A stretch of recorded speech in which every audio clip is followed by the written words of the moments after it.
కంచిపట్టు చీరల సామ్రాజ్యం, తెలుగు ప్రజల షాపింగ్ ప్రపంచం వారాహి సిల్క్స్. కూకట్పల్లిలో ఏప్రిల్ 4న గొప్ప ప్రారంభం. ఈ రోజు వెంకయ్య నాయుడు గారు మాట్లాడుతూ విలువల గురించి మాట్లాడాడు, ఎడ్యుకేషన్ గురించి మాట్లాడాడు. ఒకప్పుడు మేమందరం చిన్నప్పుడు చదువుకున్నప్పుడు వారు చెప్పింది వాస్తవం. స్కూలుకు పోతే గార్డెనింగ్ వర్క్ చేసేవాళ్ళం, నీళ్లు మోసుకొచ్చేవాళ్ళం చెట్లకు పోయాలంటే.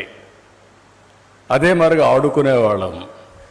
గేమ్స్ కంపల్సరీగా ఉండేటివి. హై స్కూల్స్లో మ్యూజిక్ క్లాసెస్ ఉండేటివి, డ్యాన్స్ క్లాసెస్ ఉండేటివి, డ్రాయింగ్ క్లాసెస్ ఉండేటివి. ఈ మధ్య అన్నీ పోయినాయి.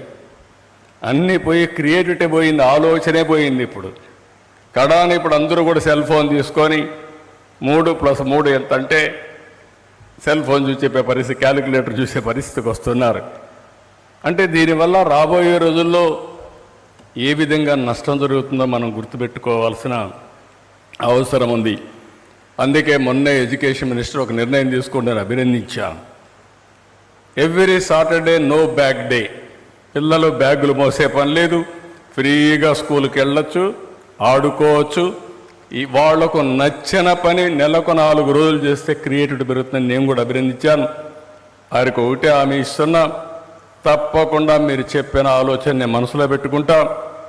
విలువల్ని ఏ విధంగా పెంచాలనో స్టూడెంట్ డేస్ నుంచి పెంచాలి, నేను అది పెంచుతాను. కానీ మా గరికపాటి గారి కొండరు బ్రహ్మాండంగా మాట్లాడుతున్నారు. ఆయనకు ఒక మాట చెప్పాను, మీరు కూడా రాష్ట్రం అంతా తిరుగుతూ ఉండండి, తిరిగి మీ ప్రవచనాల ద్వారా మళ్ళా విలువలు పెంచే కార్యక్రమానికి శ్రీకారం చుట్టమని వారిని కూడా నేను కోరాను.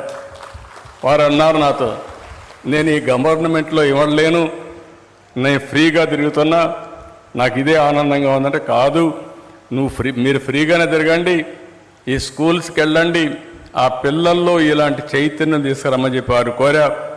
ఇప్పుడు కూడా వారిని కోరుతున్నా, నేను అడ్వైజర్గా పెడతానని వారు అన్నాను. తప్పకుండా వారు చేయగలిగితే మనందరి బాధ్యత. నేను ఒకటే చెప్తున్నా, వెంకయ్య నాయుడు గారు తపన పడుతున్నాడు విలువల గురించి.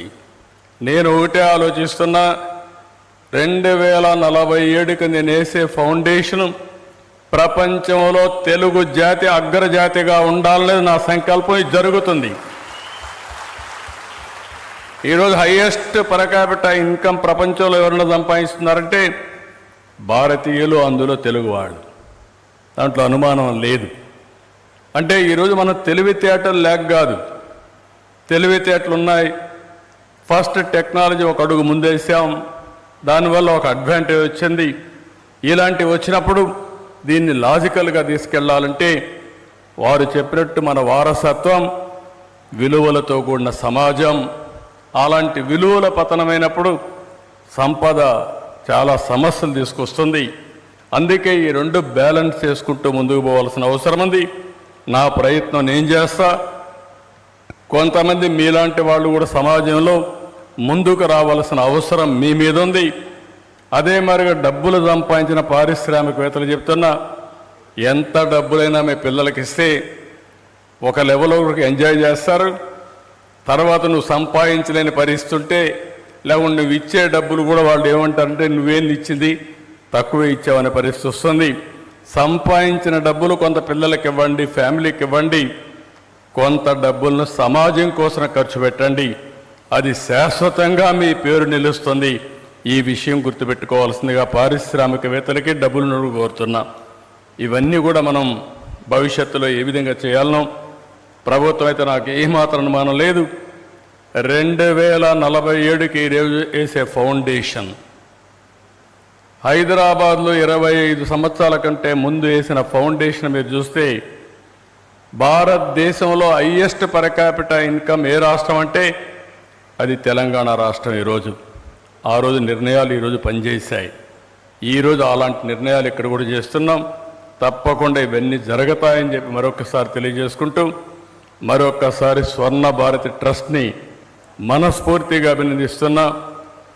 మీరు మా ప్రభుత్వం చేయాల్సిన కొన్ని పనులు మీరు చేస్తున్నారు. ఇది వండర్ఫుల్ వర్క్. దీన్ని మనస్ఫూర్తిగా అభినందిస్తూ, ఇలాంటి వాళ్ళందరూ ముందుకు రావాలి. అందరం కలిసి రాష్ట్రాన్ని అభివృద్ధి చేయడం కోసం సహకరించవలసిందిగా మరొక్కసారి అందరిని కోరుకుంటూ, ఈ కార్యక్రమానికి విచ్చేసిన మిమ్మల్ని అందరినీ నేనైతే ఇంతకుముందు వెంకయ్య నాయుడు గారితో అన్నాను, ఆయన ఎప్పుడన్నా రమ్మంటే నేను నో అనలేను, ఎన్ని పనులైనా వస్తాను. ఇప్పుడు కూడా ఒక మాట అన్నాను, నీకంటే ముందే నేను మాట్లాడతానంటే కాదు ఆయన ఎంత ఆలోచిస్తారంటే చిన్న విమర్శ కూడా రాకూడదని.